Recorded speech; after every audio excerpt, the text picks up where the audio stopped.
नमस्कार। कभी सोचा है कि एक पूरा का पूरा राज्य जिसके अंदर लाखों करोड़ों लोग रहते हैं वो आखिर चलता कैसे है? मतलब सड़कें बनाने से लेकर स्कूल चलाने तक इन सब चीजों के नियम लिखे कहाँ हैं? आज हम संविधान के कुछ बहुत जरूरी आर्टिकल्स 201 से 220 को समझने वाले हैं। देखिए, ये सिर्फ कानूनी भाषा नहीं है, ये असल में किसी भी राज्य सरकार की ऑपरेटिंग मैनुअल है। तो चलिए इस रूल बुक को जरा खोलकर देखते हैं। तो आज हम इन्हीं तीन बड़े सवालों की तह तक जाएंगे। पहला, सरकार हमारे टैक्स के पैसे का इस्तेमाल आखिर करती कैसे है? दूसरा, जो कानून हमारी जिंदगी पर सीधा असर डालते हैं वो बनते कैसे हैं? और तीसरा, अगर कोई झगड़ा हो, कोई विवाद हो तो हमें न्याय कैसे मिलता है? ये सारे सवाल सीधे तौर पर हमारे अधिकारों और हमारे राज्य के भविष्य से जुड़े हुए हैं। और मजे की बात यह है कि इन सभी के जवाब संविधान के इन्हीं आर्टिकल्स में छिपे हैं। सबसे पहले बात करते हैं पैसे की, क्योंकि भाई यहीं से तो सब कुछ शुरू होता है। सोचिए कि राज्य एक बहुत बड़ा घर है और सरकार उसकी मैनेजर। तो आर्टिकल्स 202 से लेकर 207 तक वो नियम हैं जो बताते हैं कि इस घर का बजट, मतलब इसका बटुआ, कैसे संभाला जाएगा, पैसा कहाँ से आएगा, कहाँ खर्च होगा, और सबसे जरूरी ये कैसे पक्का किया जाएगा कि कोई फिजूल खर्ची ना हो। तो राज्य का बजट ना एक पूरा सफर तय करता है। सबसे पहले आर्टिकल 202 के तहत सरकार अपना सालाना बजट पेश करती है। इसमें कमाई और खर्च का पूरा हिसाब किताब होता है। फिर आर्टिकल 203 के तहत विधानसभा में हर एक खर्च पर बहस होती है, वोटिंग होती है। मतलब हमारे चुने हुए नुमाइंदे तय करते हैं कि हमारा पैसा कहाँ खर्च होना चाहिए। और आखिर में आर्टिकल 204 के तहत एक फाइनल बिल पास होता है जो खर्च को कानूनी मंजूरी देता है। ये पूरी प्रक्रिया ये पक्का करती है कि जनता के पैसे पर जनता का ही कंट्रोल रहे। तो ये विनियोग विधेयक या एप्रोप्रिएशन बिल आखिर है क्या भला?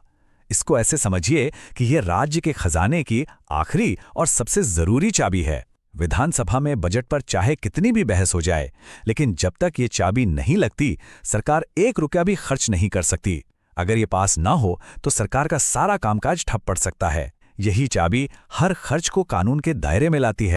लेकिन क्या होता है जब अचानक कोई खर्च आ जाए जो बजट में था ही नहीं, जैसा हमारे अपने घर के बजट में भी हो जाता है ना? यहीं पर संविधान दो रास्ते देता है। पहला है आर्टिकल 205 के तहत अनुपूरक अनुदान, जो किसी नए या अचानक आए खर्च के लिए होता है। और दूसरा है आर्टिकल 206 का लेखानुदान।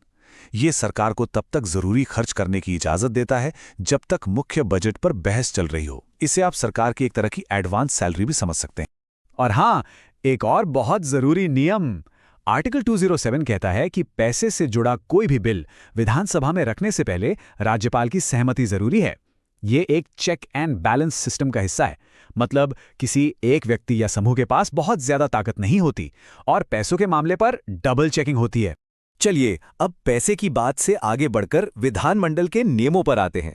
अगर राज्य एक कंप्यूटर है तो आर्टिकल्स 208 से 212 उसका ऑपरेटिंग सिस्टम है। ये वो नियम है जो बताते हैं कि कानून बनाने की पूरी प्रक्रिया कैसे चलेगी ताकि सब कुछ व्यवस्थित और निष्पक्ष तरीके से हो। भाषा ये डेमोक्रेसी का एक बहुत ही जरूरी हिस्सा है। आर्टिकल 210 ये पक्का करता है कि सदन में कोई भी प्रतिनिधि सिर्फ भाषा की रुकावट की वजह से चुप न रह जाए। चाहे वो हिंदी, अंग्रेजी या किसी और क्षेत्रीय भाषा में अपनी बात रखना चाहें, उन्हें इसका पूरा अधिकार है।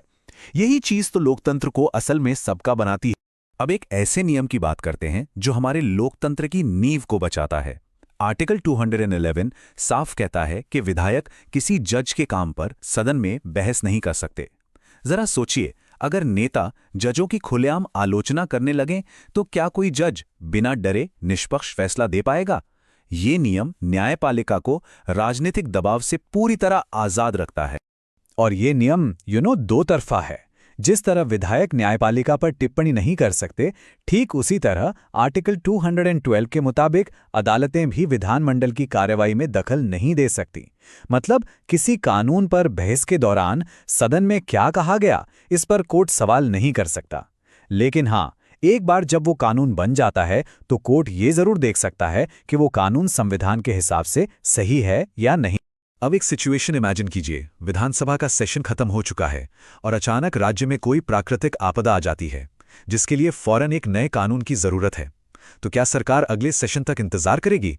बिल्कुल नहीं। यहीं पर राज्यपाल की एक खास पावर काम आती है।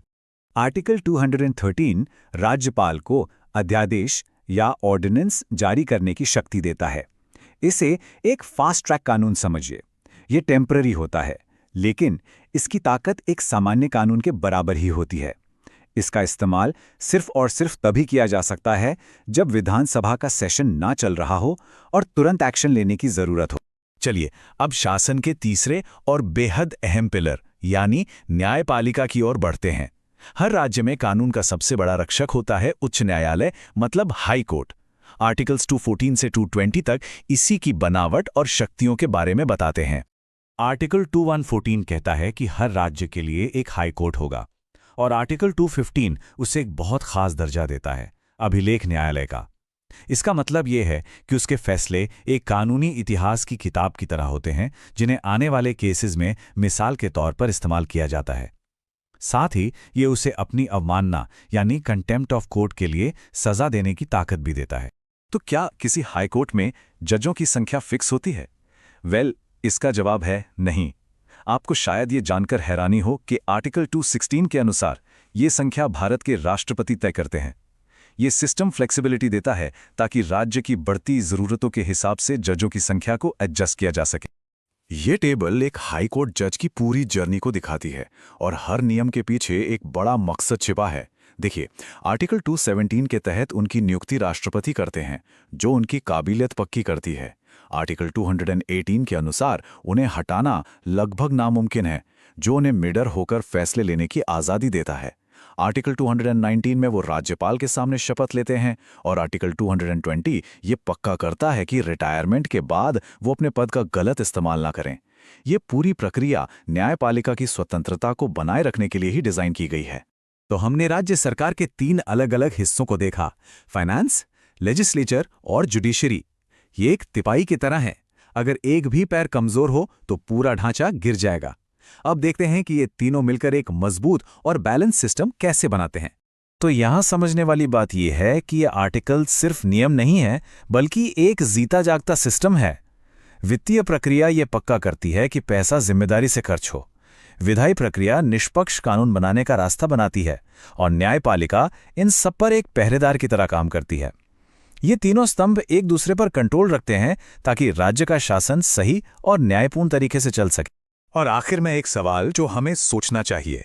संविधान ने तो ये बेहतरीन नियम बना दिए, लेकिन ज़मीनी हकीकत में ये नियम हमारी राज्य सरकारों को पारदर्शी और जवाबदेह बनाने में कितने कामयाब हो पाते हैं, इस पर सोचिएगा ज़रूर।